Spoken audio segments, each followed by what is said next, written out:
Hello, everyone. Good evening. Welcome to another fantastic event of the SOAS Center of Buddhist Studies. My name is Stefania Travagnin. I'm a reader in Chinese Buddhism here at SOAS. And it's my great honor and pleasure to introduce the speaker of today, Amy Langenberg from Eckerd College, US.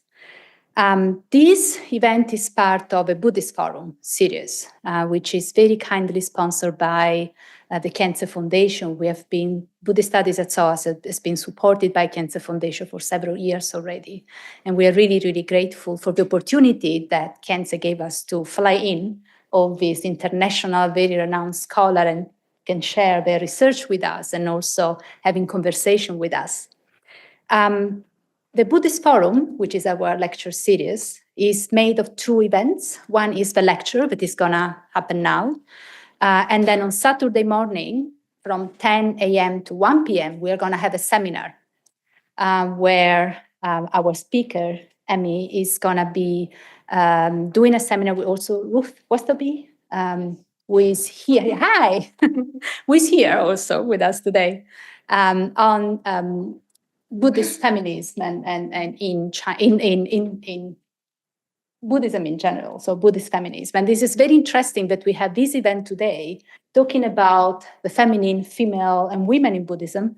And it's the beginning of a conversation that we will continue later on in May when Stephanie Balkwell will come here and talk about her book on women in Chinese Buddhism, and also talking about how to study Chinese women using historical sources in China. So we are going to have two major events, one sponsored by Cancer Foundation now and one sponsored by the Robert Ho Foundation later in May, that deal with the female, feminine, and feminism in Buddhism, looking at different traditions, textual sources, but also ethnographic encounters. Now I'm going to say a few things about our speaker, even if she's very well known, but it's a great pleasure for me also to explain that Amy is someone who has been doing South Asian Buddhism, working on classical text, but also pairing her work on text with ethnographic encounters. So it's one of a few people who is actually dealing with the modern part of Buddhism and reflecting on what's going on now, also starting from the viewpoint of text. So are texts still relevant? How are relevant? And how have been transformed in contemporary community. She has been working on, especially on the Vinaya text and female communities, so women in Buddhism. That's something that we are really, really grateful to. Coming from South Asia, Buddhism, she's also been doing lots of work across the South Asian traditions. So looking at Buddhism within South Asia, so also in dialogue with the Hindu yoga and other Hindu tradition.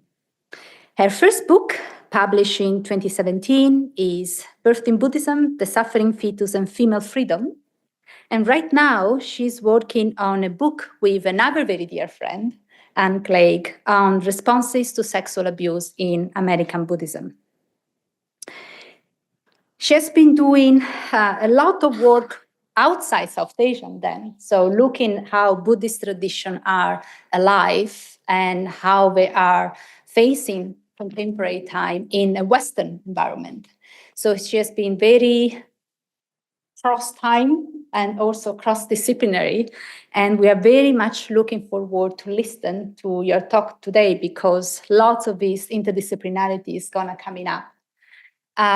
The Buddhist form of the lecture will be more or less an hour, and then we are going to have a Q&A. After that, we are all invited to our reception, which is in another room, S118, I believe, but you just follow us. And then we hope to see many of you again on Saturday for our seminar, which is going to be a little bit more interactive. We are going to use text, but as the seminar lecture we are going to have on Saturday said, if you're not fluent in Sanskrit or Chinese, that's not going to be a problem to follow the seminar. So we're going to leave most time as possible to our speaker, and we're going to just leave the title, Accomplished Women, Female Leadership and Reproductive Health in the Bhikṣuṇī-Vinaya. Thank you, Amy. The floor is yours.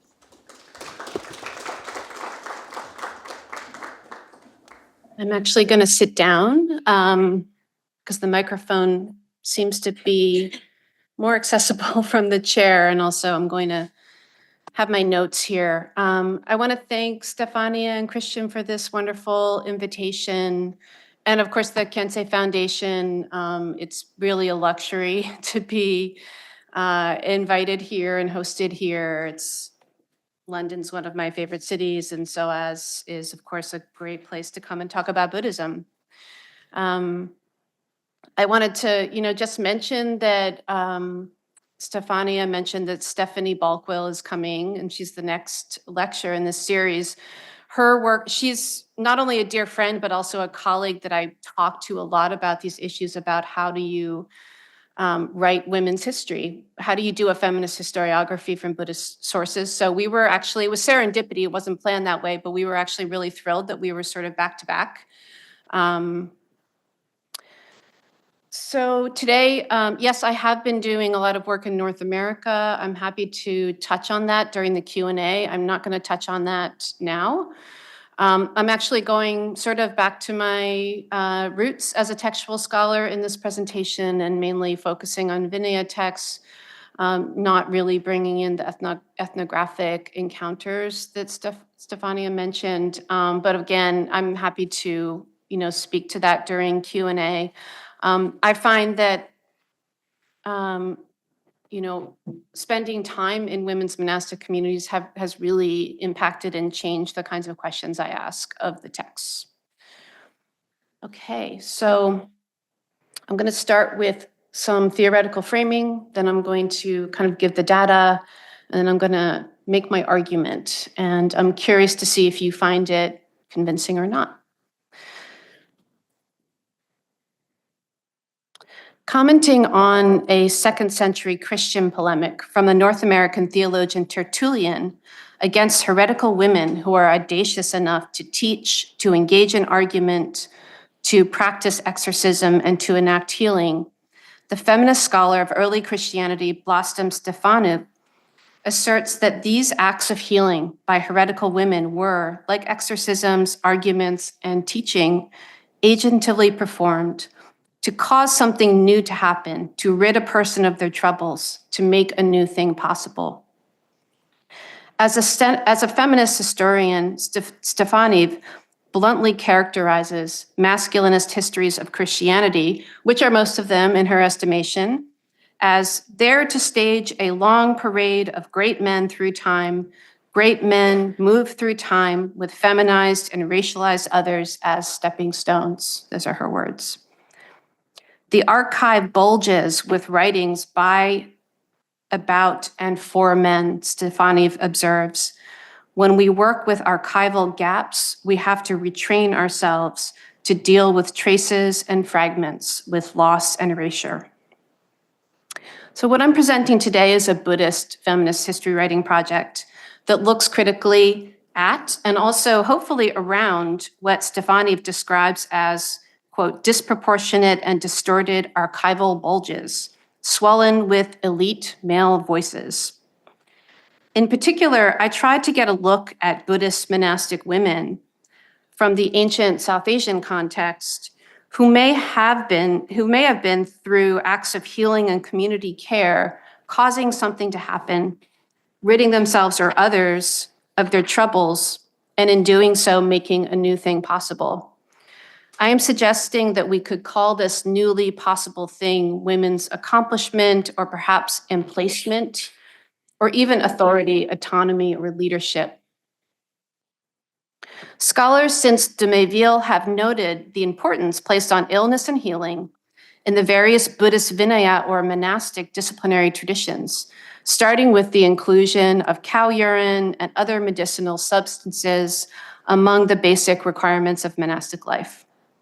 While de Mayville and Zisk, as well as other more recent scholars, have provided details on healing practices and attitudes within Buddhist monasticism, according to various Bhikṣu-Vinayas, to my knowledge, very little Anglophone scholarship, at least, has focused on tropes of illness and healing in female monastic disciplinary texts, Bhikṣuṇī-Vinaya. Of course, significant overlap exists with male disciplinary traditions. However, Bhikṣuṇī-Vinaya is a gendered tradition, whose special concern for female reproductive health, female vulnerabilities around illness, and the female life cycle is a neglected dimension of the history of Buddhist monasticism and medicine. Furthermore, women's healing traditions have been a significant site across many historical contexts of creativity, leadership, and community building, so beyond Buddhist contexts. So from a feminist historiographical point of view, these Vinaya texts on women's health are well worth looking at. But first, I think I should offer some broader context. As I explored at length in a previous publication, which is the book that Stefania mentioned, Birth in Buddhism, the themes of birth, embryology, and the female reproductive body are commonly discussed in a range of South Asian Buddhist textual genres, notably and at length in certain Mahayana sutras and scholastic commentaries, but also more compactly in the Pali Sutta collections and in Buddhist storytelling. All versions of the Buddha's life include his strange birth story, for instance. To summarize and synthesize, birth, that is conception, embryological development within and physical birth from the body of a woman, is a major Buddhist theme because both sexual desire and karma are foundational components of classical Buddhist understandings of ethics and the path to liberation. Descriptions of rebirth via the womb and vagina of a woman are also major sites for Buddhist theorizing on gender, especially the moral inferiority of female embodiment. For instance, and I'll share a passage shortly in more detail, the Garbha-avakranti Sutra, or the Entering the Womb Sutra, which is a Mahayana sutra text from the early first millennium, generates the specter of a uterine hellscape, a cramped, malodorous, swamp-like place brimming with impurities that is a site of torture for the developing fetus. Moving to Tibet, in their discussions of the yogic technologies of sexual consort practice, tantric and post-tantric texts from Tibet also contain what Tibetologist David Germano recently referred to in a public lecture as gynecological detail, as well as strategies for reversing the flow of sexual fluids to achieve a state of what Germano termed reverse spiritual pregnancy. In some cases, Buddhist monks have also been seen as knowledgeable in matters of practical gynecology and obstetrics. The canonical commentary on the third Parajika, on not killing, mentions a pregnant woman asking a monk for advice on how to bring about an abortion. Another nearby passage mentions an infertile woman asking a monk for medicine to make her fertile. Buddhaghosa's commentary on the latter passage amounts to a medical lesson on the causes of infertility, which according to him include karma, the detrimental effects of the wind element, and little creatures called panika that eat the child inside the womb. And of course, we can't forget the serial killer turned monk, Angulimala, who is said to have eased the difficult labor of a woman through an act of truth, a satyakriya, and is still associated with safe childbirth and fertility in South and Southeast Asia. Moving to China, historian Yili Wu writes of the monks of Bamboo Grove Monastery, that's her article right there, who were renowned for their knowledge of Fuke, or women's medicine, in late imperial China. Texts on women's health from the Bamboo Grove medical lineage containing recipes for herbal therapies circulated widely through Qing China. The Tibetan system of Soa Rigpa, which is at least in part a monastic medical tradition, also includes women's medicine. This involvement of Buddhist monks, scholars, adepts, and other elites in the gynecological and obstetrical arts is fascinating and no doubt bears further exploration. To do so, however, puts us back in what Stefani refers to as masculinist history writing. My focus here is rather on what we can discern about monastic women's own healing practices and health experiences. By seeking out the mundane, the pragmatic, the earthbound, tampons, genital lesions, blood on cushions, miscarriages, I hope to peer around Stefani's archival bulge which in the Buddhist context is positively swollen with elite male discourses about the female body. One key element of my approach, my hermeneutics, inspired in part by Stephanie Jameson's work on women's language in Vedic texts, is to call attention to the obvious unevenness of the discourse around women's reproductive bodies in Indic Buddhist texts, including Vinaya. Texts about women's bodies are at times pragmatic and humane, and at other times semantically laden and suspicious. For the sake of dramatically illustrating the difference between rhetorically intense, misogynistic descriptions of the female body and the low-key pragmatic text that I'm actually going to focus on today, I'd like you to consider the following. So first, we have a passage that describes the fetus's experience of the womb from the Garbha-avakranti Sutra. That's the one I already mentioned. Here, the womb is a cesspit of foul substances, slimy, dripping with impurities, indeed, literally like a toilet. Okay, so that's one example, one point of comparison. For contrast, here we have a pretty straightforward description from the Bhikṣuṇī-Vinaya of what to do to prevent menstrual mess. Well, menstruation is symbolically loaded and highly ritualized in Brahmanic customary law, and female reproductive functions are described as loathsome and foul in multiple Buddhist sources. The advice given in this passage is practical, and there's basically no engagement of either fear or disgust. Both texts address the female reproductive body, but do so in such remarkably different registers. So on the one hand, we have a highly ornate poetics of disgust, and this is just an abridged version. It goes on much longer than this. On the other hand, something resemble, I would say, a middle school gym teacher's lesson on good menstrual hygiene. Several decades ago, Alan Sponberg ascribed passages such as the one we just reviewed from the Garbha-avakranti Sutra to the ascetic misogynist, an elite monastic figure invested in a celibate Buddhist ascetic project. What I hope to convince you of today is that the contrasting, low-key, rhetorically understated practical texts on matters of women's reproductive bodies, hygiene, and health can maybe be read as evidence of a second figure standing behind the ascetic misogynist Sponberg identified. This second figure is the accomplished woman, knowledgeable and experienced in matters of women's health, whom I interpret as instantiating unofficial forms of female authority, sometimes but not always in tension with formal male monastic authority. And I'm not going to say too much, but just as a quick note about my sources, the examples are primarily drawn from the Mahāsāṅghika-Lokottaravādin Bhikṣuṇī-Vinaya, which is a Bhikṣuṇī text that is extant in apocryphized Sanskrit, and then secondarily from the Pali Vinaya. And then, I've cross-referenced with the Dharmaguptaka and the Mahāsāṅghika Vinaya traditions, but most of those examples are kind of in the footnotes, so you're not going to notice them too much. Okay, so here we go with the data.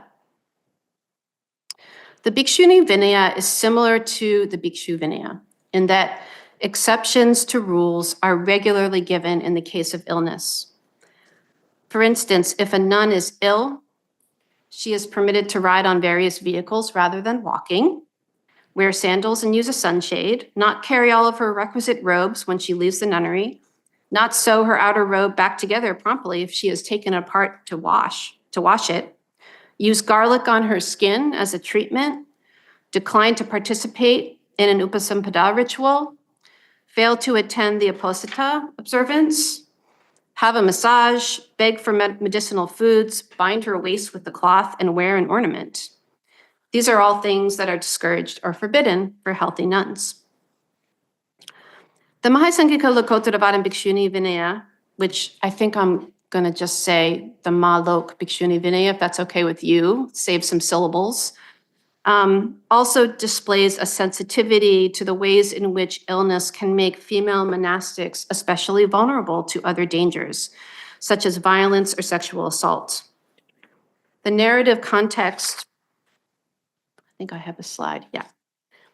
The narrative context for a Sangha-dishesha rule forbidding bhikṣunis to travel without a companion includes two separate stories in which illness leaves a bhikṣuni stranded alone. In these exceptional cases, traveling or staying alone is not an offense, but clearly still a vulnerability. Another Sangha-dishesha rule forbids nuns from receiving improper gifts from an impassioned man.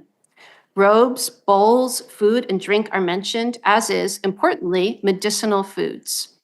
If she knows the man to be a threat to her, she must not accept medicinal foods from him, even presumably if she requires them. This vulnerability around attaining medicine is stated very clearly in another passage from the Bhiksuṇika section of the text. Here, a rule is given that a noble lady that owns fine adornments must discard these adornments before going forth as a nun.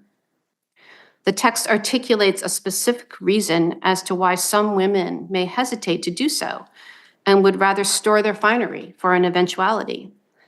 Knowing that women obtain fewer alms and fearing being at risk should a famine occur and alms become unavailable, or should she be weakened by age or sickness, she might put her adornments to one side before entering the religious life, presumably so she may later use them as currency. While the middle way of the Buddhist monastic is meant to provide enough security to create an ideal environment for practice, it is clear that for monastic women without access to steady lay support or the protection of family, illness creates special vulnerabilities. The Mahāsāṅghika-Lokottaravādin Bhikṣuṇī-Vinaya also demonstrates a sensitivity to the life cycle of women and its consequences for monastic life and its rules. One of the most interesting and touching examples of this exception is attached to the first Guru Dharma, ordaining that bhikṣunis pay obeisance to bhikshus by bending to touch head to foot. According to the Pali Vinaya, this mandate was the only Guru Dharma to which Mahaprajapati is said to have raised an objection, as it applies to bhikṣunis and bhikshus of any relative age. The rudest young monk is entitled to the veneration of even the most senior and venerable bhikṣuni. A small exception is made, however, for physically fragile bhikṣunis. This is in the Mahāsāṅghika-Lokottaravādin text, who only need bend all the way down if they are able to. If they can't manage this, they may pay obeisance verbally. The Mahāsāṅghika-Lokottaravādin Bhikṣuṇī-Vinaya also explores variable vulnerability at the other end of the female life cycle. Girls younger than 20 years with no life experience, specifically unmarried girls, may not be given the Upasampada initiation. According to the text, a senior bhikshuni once initiated some unmarried girls, just 10 or 12 years of age, and they were thoughtless and displayed poor monastic deportment. It is deemed acceptable, however, to ordain a married girl who is at least 12 years old, as long as she has undertaken the Shikshamana precept training for 2 years. For instance, when married girls from the Shakya, Malla, and Kolya clans were ordained into the Bhikshuni order, they proved to be capable and strong, alert and quick. This seems to acknowledge that married girls, despite their youth, have experience with facing challenges and adapting to new situations, transferable skills that enable them to better stand up to the rigors of bhikshuni life, while girls experienced in wifehood are less mature, less savvy, and more likely to fail.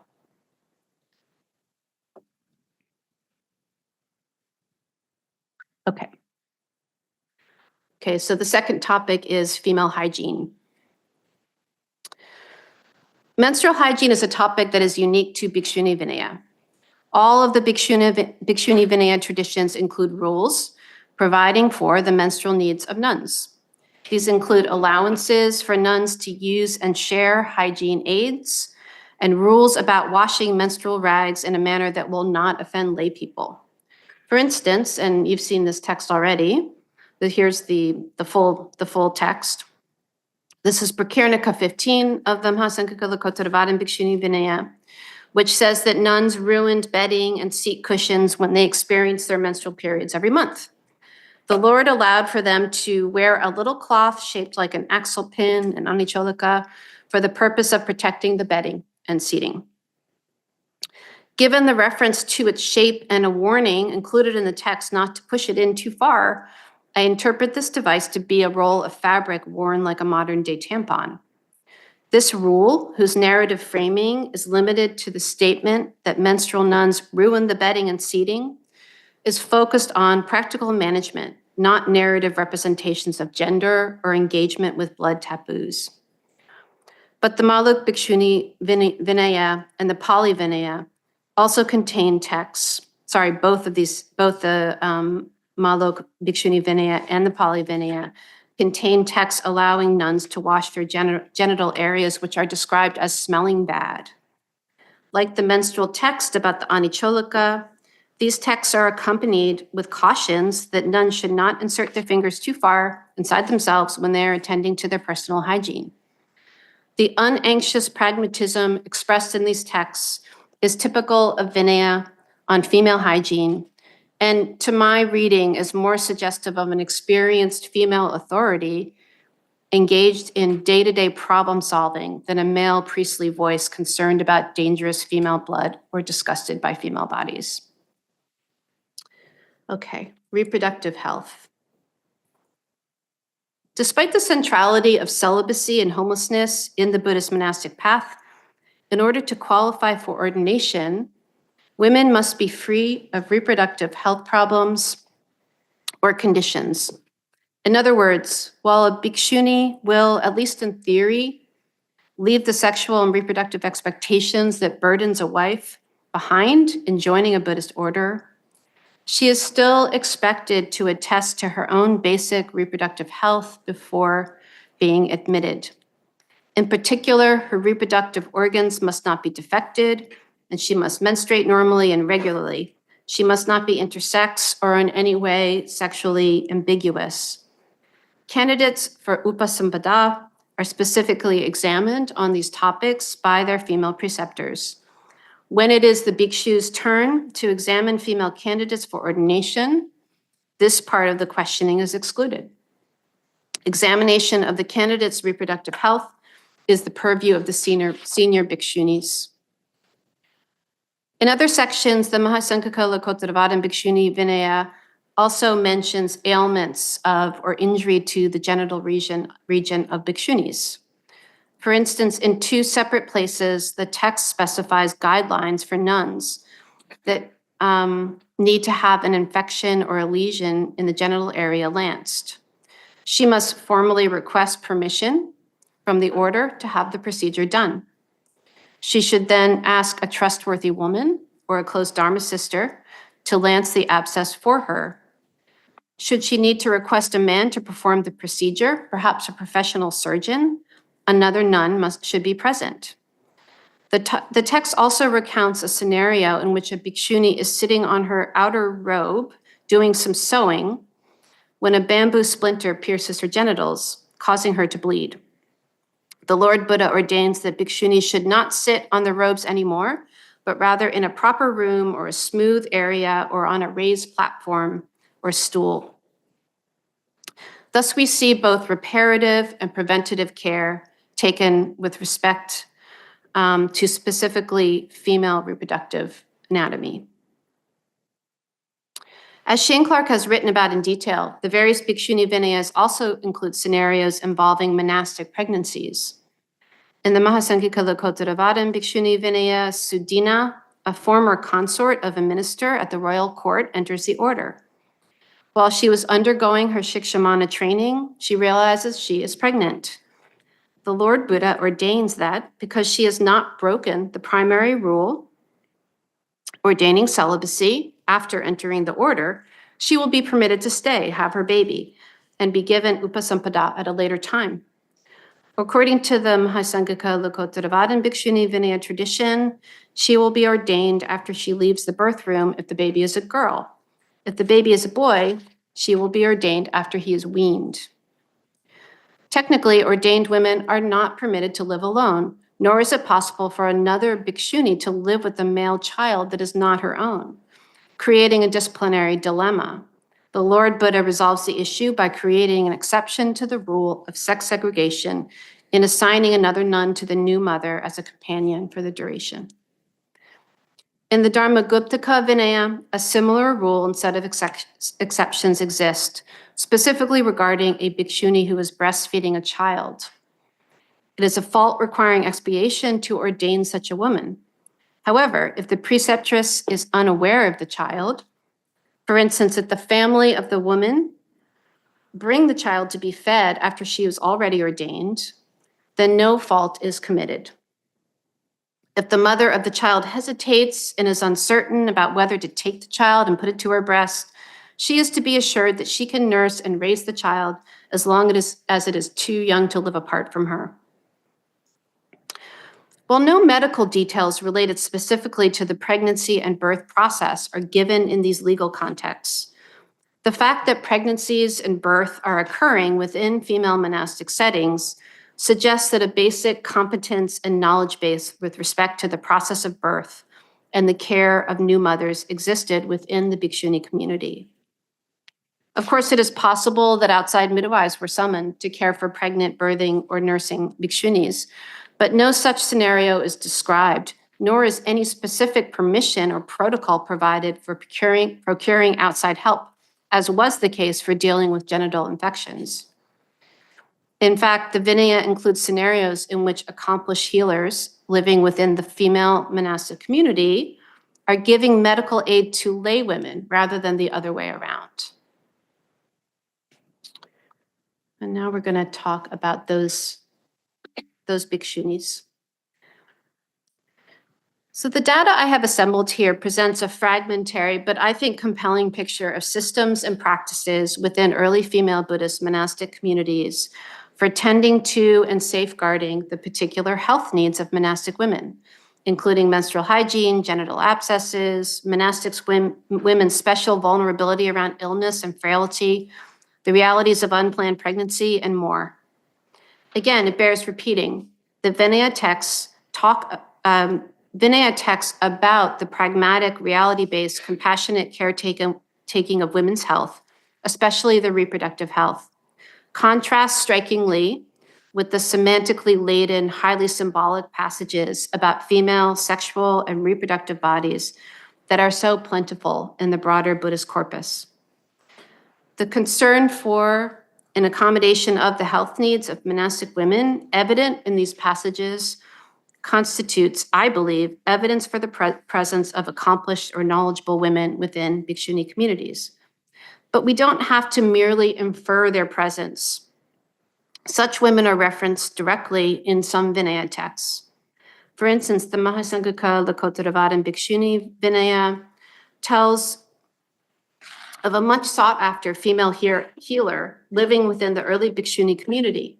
Known as Chantakamata, she was an expert in pharmaceutical cures and a regular in the inner household of the king of Kaushambi. She is described as running a women's hospital in Kaushambi, where she cured fainting fits and offered medical treatments and surgeries for a range of ailments.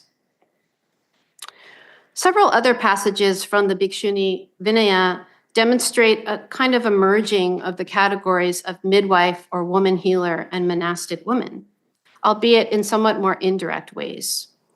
The Mahāsāṅghika-Lokottaravādin Bhikṣuṇī-Vinaya and the Pali Vinaya both contain texts depicting a lay woman in reproductive crisis requesting a bhikshuni visiting her house for alms to discreetly perform one of the functions of a midwife by taking away,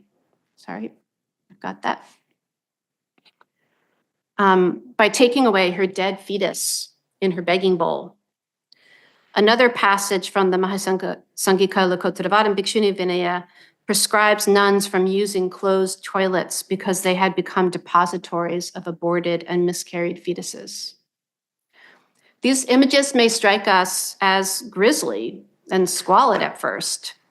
However, there are many reasons a wife in her childbearing years, living within a family system in which she has limited power and in which her reproductive capacities are highly valued, perhaps above all else, may wish for her own security and safety to conceal a miscarried or even aborted fetus from her husband and in-laws.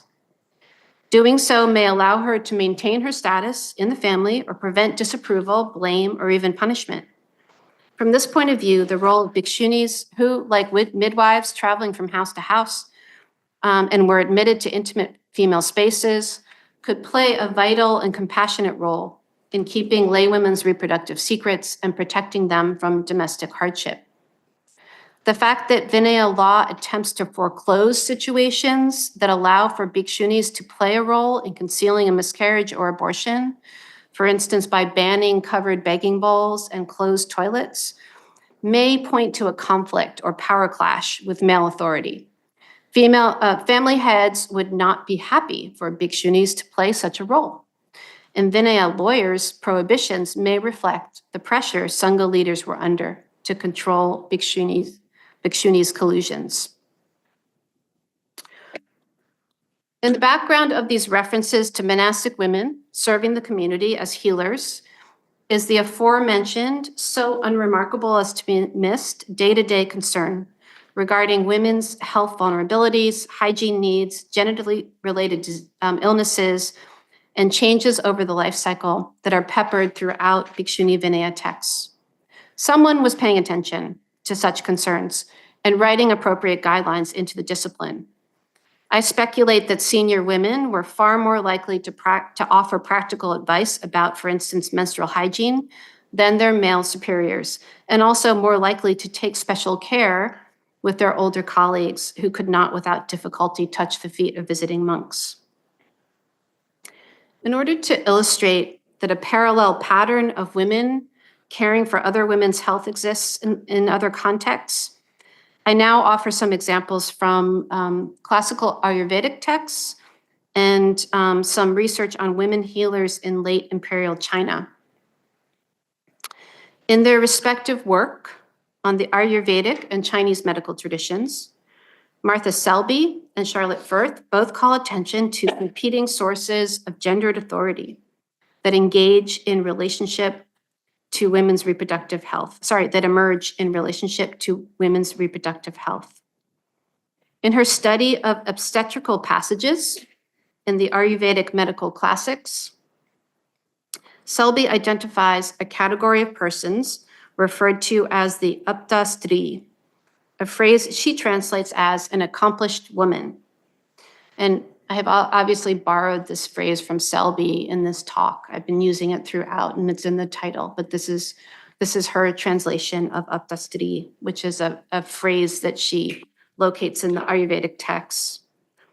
These women, purveyors of an oral tradition current among women and practitioners of female science, Selby's term, are, in her reading, invested with medical authority in the birthing room, alongside Brahmins and medical doctors. Selby calls this granting of authority by men to women remarkable, given gendered hierarchies in ancient India, and posits an exchange, an exchange of knowledge, a meeting of the divisions between public male clinical description and a more private, subjective female narration of symptoms and experience that has gone into the making of these texts, these Ayurvedic classical texts. In the quite different context of Song and Ming Dynasty China, Firth identifies the ambivalent trope of the female granny healer, the epitome of whom was the midwife. In Firth's description, quote, midwives embodied all that was transgressive and threatening about female healers in male gentry eyes, their independence and mobility, their indispensability, their knowledge of the sexual body. Interestingly, Buddhist nuns are grouped together with midwives under the 3 aunties and 6 grannies formula describing types of marginalized female practitioners, which patriarchs were advised to keep away from the inner chambers of their households. Patriarchs and professional male doctors resented female healers, but at the same time, the seclusion of women made them necessary. According to Jen Yunu's research on the medical treatment of women in the Ming Dynasty, quote, women from both elite and commoner classes depended a great deal on these women, not only as messengers and go-betweens, but as providers of quasi-medical assistance, especially when it came to matters involving birth, abortion, and sterilization. Yili Wu notes that while male doctors during the Song period wrote about and formalized women's reproductive health topics, such as regulating menses and diseases of pregnancy, they quote, did not attempt to develop a field of expertise in practical obstetrics, end quote. This was left to the birth attendants or midwives with whom male doctors had to collaborate. Echoing the themes of some of the Bhikṣuṇī texts mentioned above, Firth describes the duties of granny midwives as including disposing of birth products such as placentas and also dead fetuses and infants. Thus, midwives were present at crucial and highly intimate moments in a gentry household's life, producing unease on the part of male patriarchal authority with their, quote, unnerving combination of informal power and low social position, end quote. The work of Selby, Yunu, Wu, and Firth provide parallels for the palpable presence in Bhikṣuṇī-Vinaya texts, like the Mahāsāṅghika-Lokottaravādin Bhikṣuṇī-Vinaya, of mature female authority managing the day-to-day reproductive health and well-being of monastic women in practical and compassionate ways, as well as assisting female lay patrons, a presence that is sometimes in tension with suspicious, misogynistic, or simply uninformed male authority. I recently encountered a contemporary parallel to the sort of informal female authority operating in more intimate female monastic spaces that I'm pointing to in the Bhikṣuṇī-Vinaya text. So I guess one example of this isn't really an ethnographic encounter, but it's a contemporary example which I think, resonates, I'll say, with the text. In a public interview about sexual abuse in nunneries in Bhutan, these two Vajrayana nuns, they're quite well known for their advocacy work and pro-woman leadership, described donating what they called inner garments, underwear, in other words, to various nunneries they visited in Bhutan. Because of sensitivities about the objects themselves, male teachers or administrators were advised to stay away when they distributed these gifts to the nuns. They took the opportunity, I thought this was really moving and also strategic. They took the opportunity of giving these gifts that were sensitive and the absence of kind of male authority to then also talk to these nuns, many of whom were quite young, about what constitutes appropriate and inappropriate touching.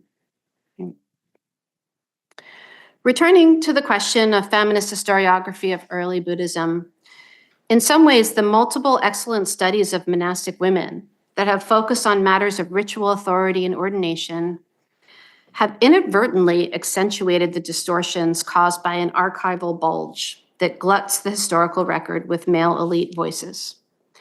As they focus on topics about which male monastic lawyers had much to say, preserving the integrity of a ritually correct monastic lineage that went back to the Buddha himself was of the utmost importance for monastic lawyers. The male authoritative voice, working within elite conventions of remembering and recording, would almost certainly have overridden any contributions from senior women on these important topics. Although it is difficult to track the editing process that produced the various extant canonical Vinaya traditions with any specificity, Annie Heckman's meticulous work, this is her recent dissertation, 2023. She worked on the 14th century Tibetan polymath Bhutun, editing his work on editing a Vinaya digest called The Collection of Incidents Involving Nuns from the Vinaya. So Heckman's work provides a later non-Indic example of how an editing process might shape the voice and perspective represented in Vinaya literature. Heckman notes that while rape and assault occur frequently in Budun's collection, as well as in the source texts he draws on to create his digest, rape itself does not seem to be a topic of particular concern for him or other monastic authors.